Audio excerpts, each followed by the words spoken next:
Marcus Johnson grips his steering wheel, maintaining a steady speed of exactly 35 miles per hour through the working-class neighborhood of East Bridge. 5 months into his undercover FBI operation, the weight of his assignment presses against his shoulders. The streets around him tell their own story. Small businesses with barred windows, children playing basketball in driveways, and elderly residents watching from their porches. A police cruiser appears in his rearview mirror. Officer Thompson and Reynolds trail Marcus's sedan for 3 blocks. Thompson, a stocky man with 18 years on the force, exchanges a knowing look with Reynolds, his partner of 5 years. They've done this dozens of times before. Reynolds activates the patrol car's lights.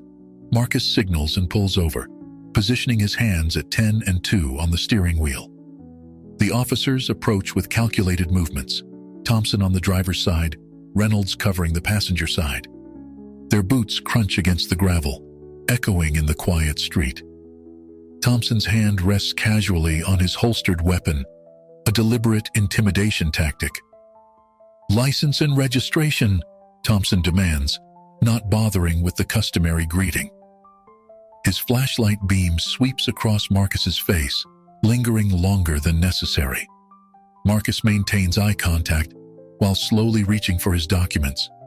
"Step out of the vehicle," Reynolds orders, before Marcus can even hand over his license.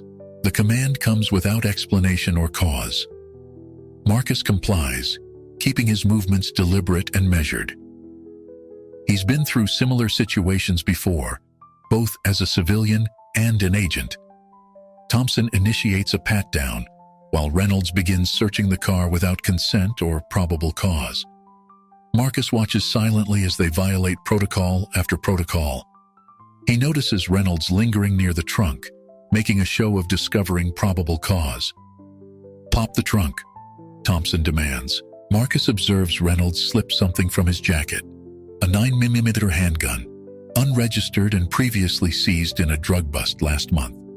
The officer's movements are practiced, almost casual as he plants the weapon beneath the spare tire. Thompson's smile grows as Reynolds emerges from behind the car. Well, what do we have here?" he announces loudly, ensuring his voice carries to any potential witnesses. Reynolds produces the planted weapon, holding it like a trophy. Marcus keeps his expression neutral, but his mind races, documenting every detail. The weapon's serial number, the exact time, the position of nearby security cameras. He knows what's coming next. The cold steel of handcuffs clicks around his wrists as Thompson recites the Miranda rights with mock formality. Neighbors peek through curtained windows. A teenager records with his phone from across the street. Marcus allows himself to be led to the patrol car, maintaining his composure even as Thompson roughly pushes his head down. He catches a glimpse of the officer's satisfied smirks in the rearview mirror.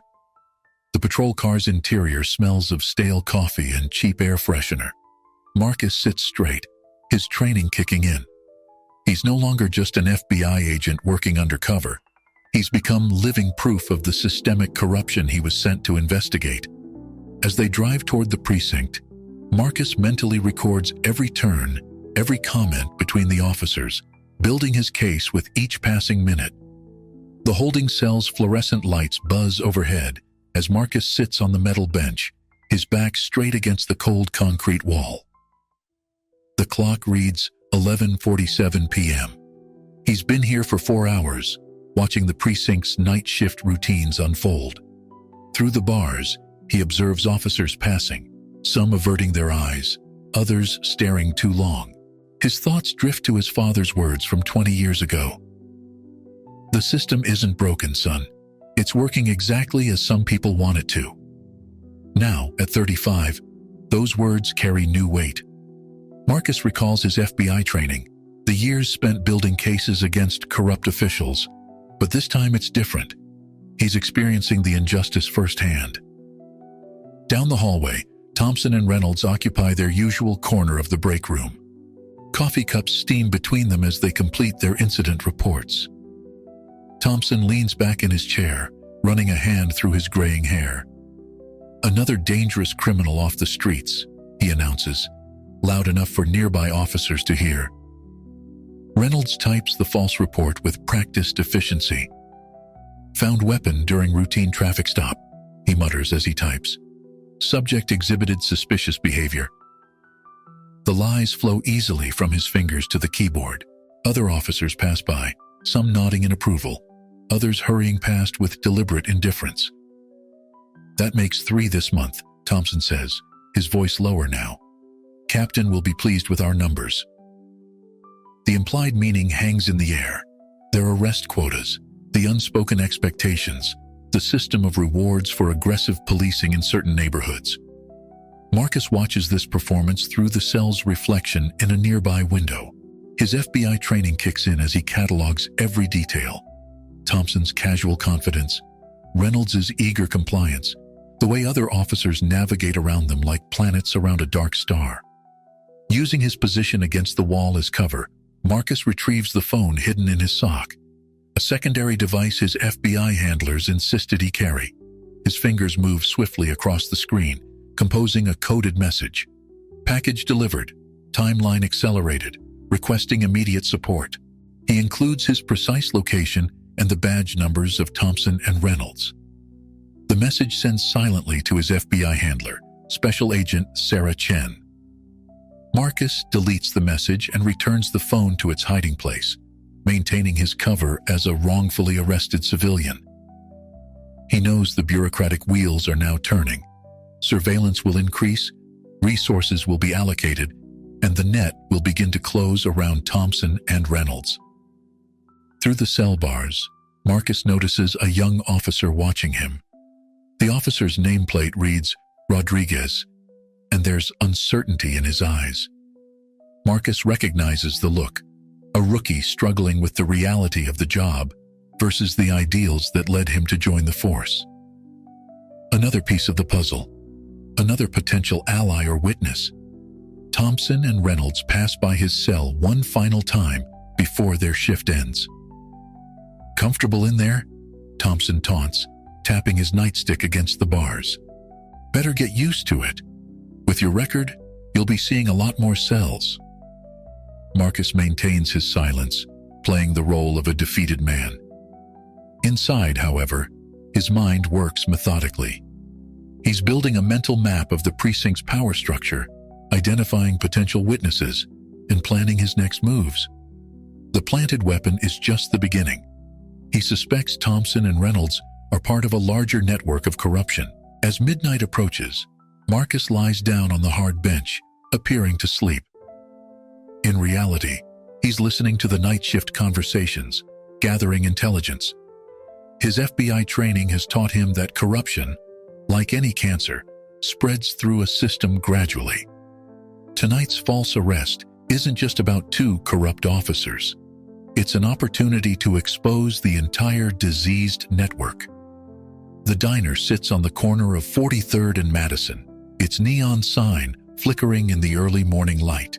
Marcus pushes through the glass door at exactly 6:30 a.m., having been released an hour earlier on lack of evidence. He spots Sofia Rivera in a corner booth, her laptop open and a recorder ready. Her press badge from the East Bridge Times lies face up on the table, a deliberate signal. "Mr. Johnson," Sofia greets him professionally, loud enough for nearby patrons to hear. She's dressed in business casual, but her eyes carry the sharp focus of someone who's spent years investigating corruption. "Thank you for agreeing to meet."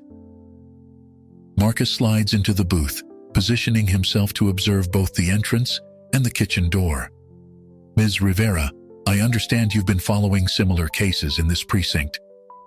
He keeps his voice low, measured. The waitress approaches, and they pause to order coffee. Sofia waits until they're alone again. 3 years ago, my brother was arrested by Thompson and Reynolds. Planted evidence, just like your case." Her fingers tighten around her coffee cup. "He spent 8 months in jail before the charges were dropped. By then, he'd lost his job, his apartment, everything." Marcus absorbs this information, adding it to his mental file. "How many other cases have you documented?" He pulls out a small notebook, maintaining his cover as a concerned citizen speaking to a journalist. Sophia opens an encrypted folder on her laptop. 27 similar incidents in the past 2 years. Always the same pattern. Routine traffic stops, primarily targeting minorities.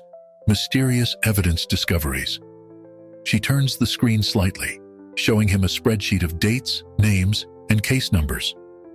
The problem is getting people to go on record, she continues. Most victims just want to move on. Others are afraid of retaliation.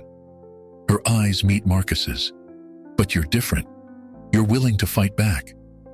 Marcus nods slowly, calculating how much to reveal. I have my reasons. And possibly some evidence they don't know about. He doesn't mention his FBI status, not yet. First, he needs to verify Sophia's trustworthiness. They spend the next hour developing a strategy. Sophia has press contacts, community connections, and 3 years' worth of investigative work. Marcus has his training and the full weight of federal resources behind him. Together, they begin mapping out key witnesses they need to interview. There's a community center on Elm Street, Sophia suggests. People gather there, share stories. Many have had run-ins with Thompson and Reynolds, but they're scared. Having a journalist and someone who's been through it might make them more willing to talk. Marcus agrees, but adds a caution. We need to move carefully. These officers have friends in high places. One wrong move, and potential witnesses might disappear into the system. Sophia pulls out her phone, showing Marcus threatening text messages she's received. I'm already on their radar. Last month my car was vandalized. The police report mysteriously vanished. Her voice remains steady, but Marcus notices the slight tremor in her hands. They develop a code system for communication, casual mentions of coffee orders that actually indicate meeting times and locations. Sophia will continue her official investigation through the newspaper while Marcus works his angles. They agree to meet regularly, but randomly, never establishing a pattern. As they prepare to leave, Sophia shares one last piece of information. There's a retired officer, Davidson, who might talk. He filed complaints about Thompson and Reynolds before retiring suddenly last year. Lives out by the lake now. Marcus memorizes the address she slides across the table. The connection they've established goes beyond professional collaboration. They both understand the personal cost of fighting systemic corruption. As they exit the diner separately, Marcus knows they've just formed a partnership that could either expose the truth or destroy them both. The Blue Line Bar sits 3 blocks from the precinct, a dimly lit establishment where off-duty officers gather to unwind. Marcus pushes through the heavy wooden door at 9:45 p.m., wearing work boots and a construction company jacket. He spent 2 weeks establishing this cover identity, even taking day labor jobs to build calluses on his hands. Thompson and Reynolds occupy their usual corner table, surrounded by empty beer bottles and the protective circle of fellow officers. Marcus takes a seat at the bar, ordering a beer he won't drink. The bartender, a retired officer named Mac, nods in recognition. Marcus has been coming in regularly, building his presence as a harmless regular. Construction's good money these days, Marcus comments to no one in particular, loud enough to be heard. He's learned that Thompson's brother owns a construction company. A detail from Sophia's research. The bait works. You in the business? Thompson calls out, his voice carrying the loose confidence of his 4th beer. Marcus turns, playing the role of an eager conversationalist, and soon finds himself invited to their table. The next 2 hours are an exercise in controlled observation. Marcus nurses his single beer while the officers grow increasingly candid. Reynolds brags about a recent drug bust, but the details don't match the official report Sophia obtained. Thompson makes a call, speaking in casual code about delivery schedules and inspection times. Systems all about numbers, Thompson explains, his arm heavy across Marcus's shoulders. You either play the game or get played. The other officers nod in agreement, years of rationalization evident in their expressions. Marcus excuses himself to use the restroom, activating the recording device hidden in his watch. When he returns, the conversation has shifted to their frustrations with internal affairs. "Bunch of desk jockeys," Reynolds complains. "Wouldn't last a day on these streets." The revelation comes at 11:30 p.m. Thompson, now thoroughly drunk, mentions a side arrangement with local gang leaders. They get their territory, we get our arrests. Everybody wins. The other officers quickly change the subject, but Marcus has what he needs. One officer, Garcia, watches Marcus with subtle suspicion. His questions become more pointed, asking about specific construction sites, project details. Marcus maintains his cover, providing rehearsed answers, but he knows his window is closing. "You look familiar," Garcia says suddenly, squinting through the bar's haze. "Didn't you work that site on Jefferson last month?" Marcus stands, making a show of checking his phone. "Early start tomorrow," he announces, dropping cash on the table. He feels Garcia's eyes following him as he walks out, knowing his cover at the bar is likely compromised. Outside, Marcus walks 2 blocks before ducking into an alley.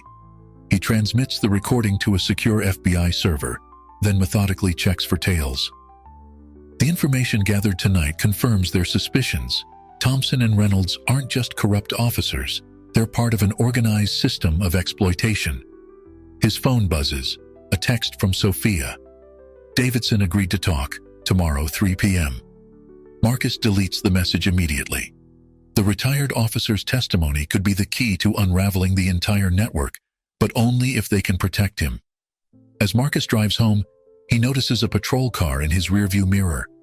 It follows for 3 blocks before turning off, but the message is clear: someone is watching.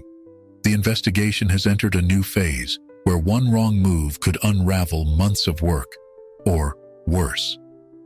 Thompson stalks through East Bridge's residential streets in an unmarked car, his eyes fixed on Marcus's apartment building.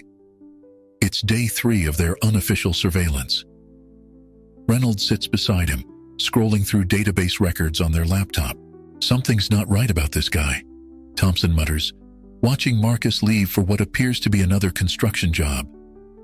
His background check is too clean, like someone scrubbed it. He's spent 15 years learning to trust his instincts, and right now, they're screaming danger. Across town, Marcus enters Sophia's newspaper office through the back entrance. The newsroom buzzes with activity, providing perfect cover for their meeting. "They're digging," he informs her, keeping his voice low. "They've been interviewing people in my building, asking about my routine." Sophia slides a USB drive across her desk. Davidson's testimony is all here. 3 years of documented payoffs, names, dates. Her hands shake slightly as she pulls up the files. But there's more. He connected Thompson and Reynolds to Captain Harris. Marcus processes this information. Captain Harris, the precinct's commanding officer, explains how Thompson and Reynolds have operated with impunity for so long. "We need to move faster," he decides. "They're getting suspicious." A junior reporter approaches Sophia's desk, forcing them to shift to casual conversation. Once they're alone again, Sophia reveals another discovery. "They've been asking questions about my sources, trying to access my work computer. Yesterday, someone followed me home." Marcus checks his watch. He has a community meeting to organize in 3 hours. "We need to secure Davidson," he says. "If they figure out he's talking..." He doesn't finish the sentence. They both know what happens to witnesses who threaten the system. Later that afternoon, Thompson and Reynolds approach Marcus's former construction site supervisor. Their questioning starts casual, but quickly turns aggressive. "How long did he work here?" Thompson demands. "Who verified his references?" The supervisor's answers don't match their background check. Meanwhile, Marcus meets with community leaders in the basement of Mount Olive Church. 30 people have gathered, each with their own story of harassment or false arrests. He records their testimonies while watching the exits, aware that word of this meeting will eventually reach the precinct. "We're building a case," he assures the group, "but we need you to trust the process." Some nod in agreement, others look skeptical. Years of systemic abuse have taught them to be wary of promises. Sophia arrives late to the meeting, her face tense. "They're questioning my editor," she whispers to Marcus, "suggesting I'm fabricating stories, threatening to sue the paper." The pressure is mounting from all sides. Thompson receives a call from Captain Harris as evening approaches. "Handle it," the captain orders. "Whatever it takes, this can't reach the commissioner's office." The implied authorization hangs heavy in the air. Marcus returns home to find his apartment subtly disturbed, drawers slightly ajar, papers minimally shifted. They're sending a message, letting him know they can reach him anywhere. He checks his hidden cameras, documenting the illegal entry. The day ends with both sides preparing for escalation. Thompson and Reynolds compile a list of Marcus's known associates, planning their next moves. Marcus encrypts Davidson's testimony and sends copies to secure locations. Sophia backs up her investigation files to offshore servers. The pressure isn't just mounting, it's about to explode. The community center's main hall fills beyond capacity for the emergency town meeting. Over 200 residents pack the space, with more standing along the walls. Marcus surveys the crowd from near the podium, noting the mix of anger and hope in their expressions. 3 plainclothes officers attempt to blend into the crowd. Marcus spots them immediately. Sophia takes the stage first, her journalist credentials providing legitimacy to the gathering. "We're here tonight because silence is no longer an option," she begins, her voice steady despite the tension. "Security cameras record everything, their insurance policy against retaliation." One by one, residents step forward to share their stories. An elderly woman describes how her grandson was framed for drug possession. A business owner reveals how Thompson and Reynolds demanded protection money. A teenager shows cell phone footage of an unlawful search. Thompson and Reynolds watch from their patrol car parked across the street. "This is getting out of hand," Reynolds mutters, monitoring the live stream on his phone. Thompson's jaw clenches as he recognizes faces, people they've intimidated, arrested, or extorted. Inside, Marcus documents each testimony, building a pattern of abuse that spans years. The energy in the room shifts as more people find the courage to speak. What started as a meeting transforms into a movement. Halfway through the evening, Captain Harris enters the community center. His presence sends a ripple through the crowd. He takes a seat in the back, his face unreadable, but his message clear. "They're watching. We're not here to attack the police department." Marcus addresses the crowd, maintaining his cover as a community organizer. "We're here to expose those who abuse their power and restore trust in law enforcement." His words are calculated, meant to reach the honest officers who might become allies. Thompson finally snaps.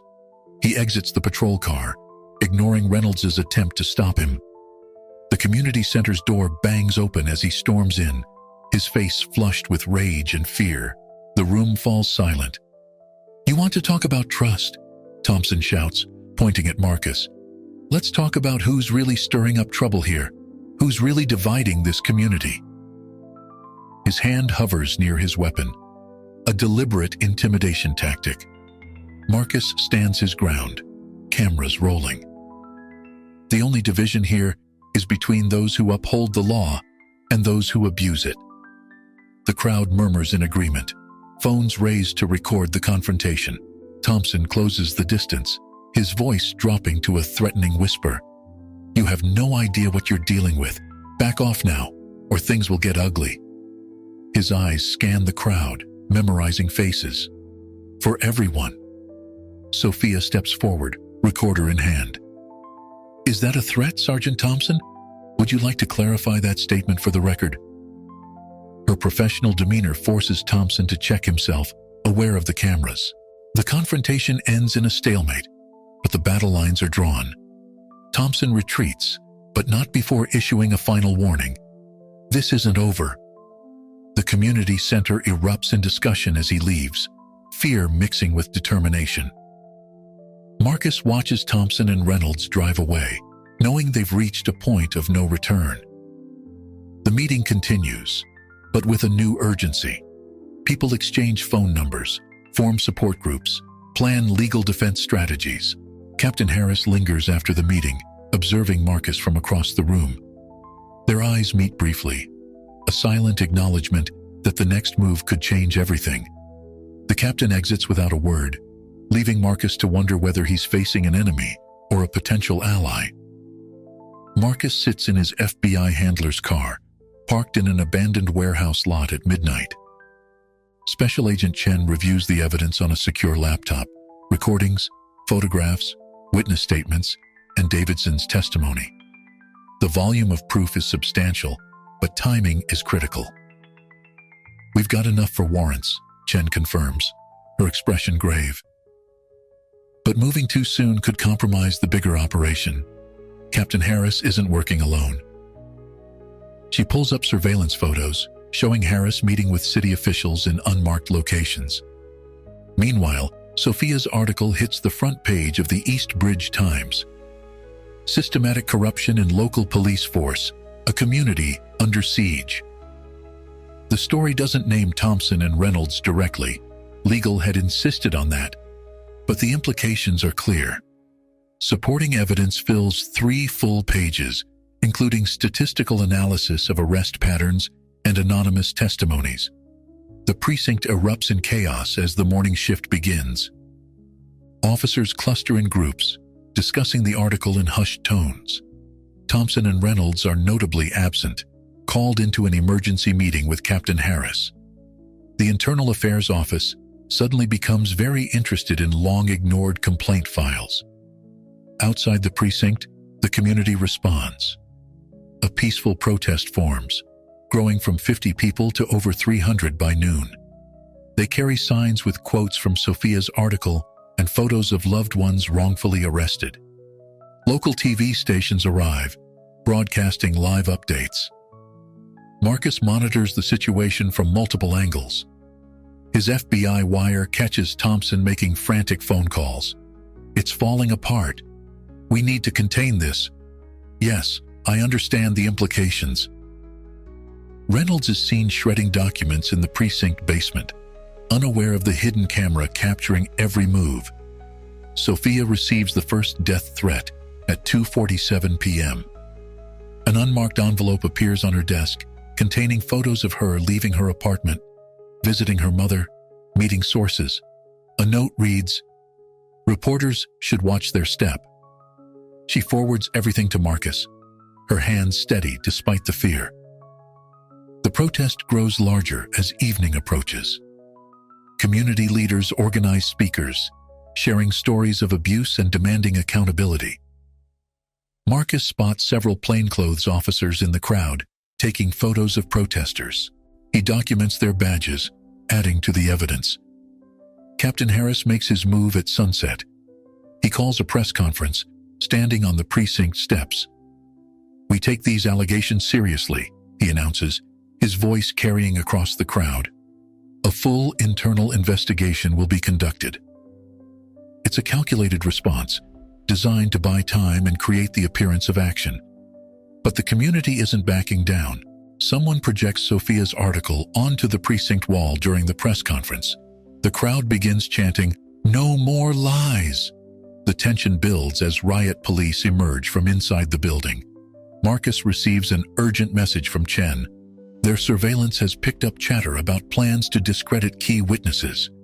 Davidson's safety is now a primary concern. They need to move him to a safe house immediately.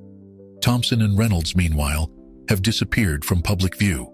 Their patrol car sits empty in the precinct parking lot, but traffic cameras spot them entering the industrial district, where several of their alleged criminal contacts operate. The day ends with the city on edge. The protest continues under floodlights, smaller but more determined. Sophia publishes an online update. revealing the threatening photos she received. Marcus coordinates with FBI tactical teams, preparing for multiple scenarios. Everyone knows tomorrow will bring either a breakthrough or a breakdown. The system's corruption has been exposed to light, but wounded predators are often the most dangerous. Thompson and Reynolds sit in a dimly lit storage unit on the outskirts of town, surrounded by files and burner phones. "We've got dirt on everyone," Thompson says, sorting through photographs. "Time to remind people what happens to snitches." Their first move targets Sophia. Anonymous sources contact her editor, claiming she paid witnesses for false testimonies. Fabricated bank statements show suspicious deposits to her account. The newspaper's legal team scrambles to verify her sources, putting her future stories on hold. Ms. Rivera has a history of sensationalizing stories, Captain Harris tells local news outlets. These allegations require thorough investigation. His statement is carefully worded, neither defending nor condemning her, but the damage to her credibility begins. Marcus discovers his own reputation under attack. False witnesses emerge, claiming he's been intimidating community members, forcing them to testify against the police. His construction job contacts suddenly remember incidents of theft and violence. "Your boy's got a record in Arizona," Reynolds tells community leaders, showing doctored arrest reports. "Multiple assaults, drug charges. He's playing you all." The seeds of doubt spread through carefully orchestrated whispers. Davidson, the retired officer, finds his pension suddenly under review. Administrative error, the department claims. His neighbors report suspicious vehicles parked outside his house at night. The pressure to recant his testimony mounts, but the conspiracy underestimates their opponents. Sophia has been recording every interaction, documenting each attempt to discredit her.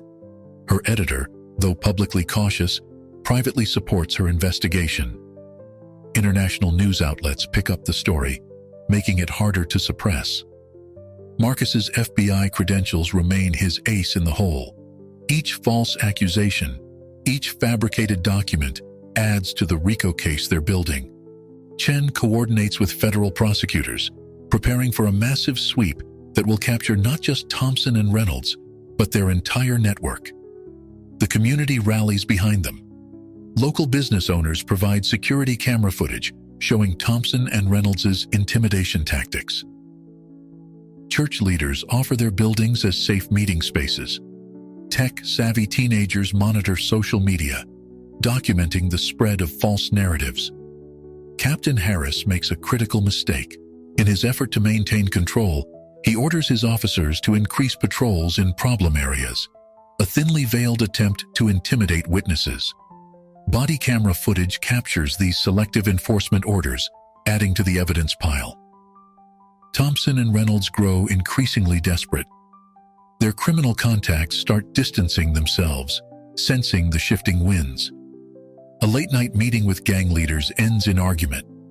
No one wants to risk federal attention. "We need to end this now," Thompson tells Reynolds, loading his service weapon. "One way or another." They don't realize their conversation is being recorded by FBI surveillance teams stationed nearby. Sophia receives a final warning: photos of her teenage niece walking to school. Instead of cowering, she publishes them alongside a detailed account of the intimidation campaign. The public response is immediate and fierce. Marcus coordinates with Chen to accelerate their timeline. The conspiracy is unraveling, but cornered animals are unpredictable. They need to move before someone gets hurt. The day ends with both sides preparing for what everyone knows will be the final confrontation. Thompson and Reynolds clean their weapons. Marcus and Sophia secure their evidence in multiple locations. The conspiracy has played its last cards. All that remains is to see who holds the winning hand. The press conference is scheduled for 10 a.m. in front of City Hall. By 8 a.m., the plaza fills with protesters, press, and plainclothes officers. FBI tactical teams position themselves discreetly around the perimeter, while Chen coordinates from a mobile command center 2 blocks away. Marcus stands behind the podium, reviewing his notes one final time. Sophia sits in the front row, her laptop ready to live stream. They've strategically placed copies of all evidence with trusted sources. If anything happens today, the truth will still come out. Thompson and Reynolds arrive at 9:45 a.m., their presence unexpected but not surprising. They position themselves at the edge of the crowd, hands conspicuously near their weapons. Captain Harris watches from the City Hall steps, flanked by department lawyers. Testing, testing. The sound technician checks the microphone. Each word echoes across the plaza, building tension. News helicopters circle overhead. Social media explodes with live updates. At exactly 10 a.m., Marcus approaches the podium. The crowd falls silent. Camera shutters click rapidly. He opens with a simple statement. Today, we present evidence of systematic corruption within our police department. Not allegations, evidence. Sophia begins projecting documents onto the massive screen behind him. Bank records showing suspicious deposits to Thompson and Reynolds' offshore accounts. Surveillance photos of meetings with known criminals. Davidson's sworn testimony appears, followed by video recordings from the Blue Line bar. Thompson moves forward, his face contorted with rage, but FBI agents smoothly intercept him. Reynolds reaches for his phone, likely to warn their contacts, only to find their network already shut down. Chen's team has been busy. Marcus continues, his voice steady. Over the past 6 months, we've documented 147 cases of evidence planting, 89 instances of witness intimidation, and over $2 million in protection money. Each accusation is supported by video, audio, or documentary evidence. The crowd reacts with gasps and shouts as their individual stories fit into the larger pattern. Community members point out Thompson and Reynolds, sharing their experiences. The wall of blue silence begins to crack as younger officers step forward, unable to maintain complicity. Captain Harris makes his move, approaching the podium with a prepared statement about unfounded accusations. Marcus interrupts him by playing an audio recording of their earlier meeting, where Harris explicitly ordered the cover-up. Federal agents are currently executing search warrants at multiple locations, Marcus announces, revealing his FBI badge, including the homes and offices of everyone involved in this conspiracy. The plaza erupts in chaos. Thompson breaks free from the agents, drawing his weapon. "You're dead," he shouts, but before he can aim, Reynolds tackles him, not to help, but to stop him from making things worse. The partnership fractures in front of everyone. FBI teams emerge from the crowd, making arrests. Captain Harris attempts to flee, but finds every exit blocked. Local officers, finally freed from the corrupt leadership, begin turning over evidence they've hidden for years. Sophia's live stream captures everything: the arrests, the confessions, the community's vindication. Her article, already queued, goes live. FBI sting exposes police corruption ring, full evidence revealed. As Thompson and Reynolds are led away in handcuffs, Marcus meets Sophia's eyes across the crowd. They've done it. The conspiracy is exposed, the truth is out, and the real work of rebuilding trust can begin. The federal courthouse stands imposing against the morning sky as Thompson and Reynolds are led inside in orange jumpsuits. It's been 3 months since the press conference, and today marks the beginning of their trial. The media presence is massive. This case has become a national symbol of police accountability. Marcus sits in the witness box, now openly identifying himself as FBI Special Agent Marcus Johnson. Operation Clean Shield began 14 months ago, he testifies, his voice carrying through the packed courtroom. We identified a pattern of systematic corruption that went beyond individual officers. The evidence is overwhelming. Over 4 days, prosecutors present hundreds of hours of recordings, thousands of documents, and testimony from 68 witnesses. Former Captain Harris, having accepted a plea deal, testifies against his former officers, revealing a corruption network that stretched back 15 years. Sophia covers the trial from the press gallery, her detailed reporting earning consideration for a Pulitzer. Her presence serves as a reminder of the role journalism played in exposing the truth. The threats against her have become part of the prosecution's case, demonstrating the lengths the conspiracy went to silence whistleblowers. Reynolds breaks first. On the 6th day, he accepts a plea deal, agreeing to testify against Thompson and others. His testimony reveals connections to city officials, leading to a broader investigation. Thompson sits stone-faced as his former partner details their crimes. "We thought we were untouchable," Reynolds admits on the stand. "The system protected us for so long, we forgot it could also hold us accountable." His words resonate through the courthouse, capturing the essence of corrupted power.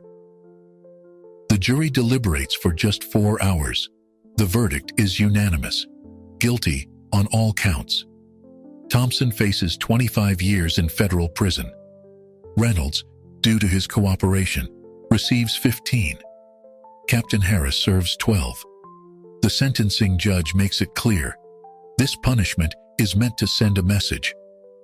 Outside the courthouse, the community celebrates. Families of those wrongly convicted gather as their cases are reviewed. The new precinct leadership, vetted by federal authorities, pledges transparency and accountability.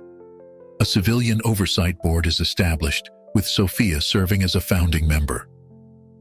Marcus returns to the community center where it all began. The building is packed again, but this time for a different reason. Today isn't just about punishment, he tells the gathered residents. It's about rebuilding trust, about creating the law enforcement system this community deserves. The FBI expands Operation Clean Shield to other cities, using East Bridge as a model. Sophia's reporting becomes required reading at police academies, teaching future officers about the importance of integrity and the consequences of corruption.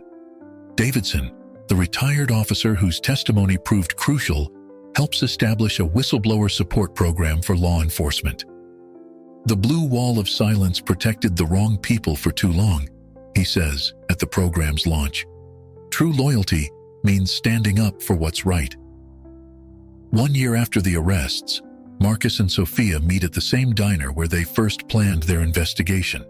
The coffee is still mediocre, but the city around them has changed. Community policing programs are showing results. Complaint numbers are down. Trust is slowly being restored. "Think we made a difference?" Sophia asks, reviewing her notes for a follow-up story. Marcus watches through the window as a police officer helps a local kid fix his bike chain. "We showed that the system can work," he responds. "When people are brave enough to stand up, when the truth has champions, justice is possible." The story of East Bridge becomes more than a case study. It becomes a blueprint for change.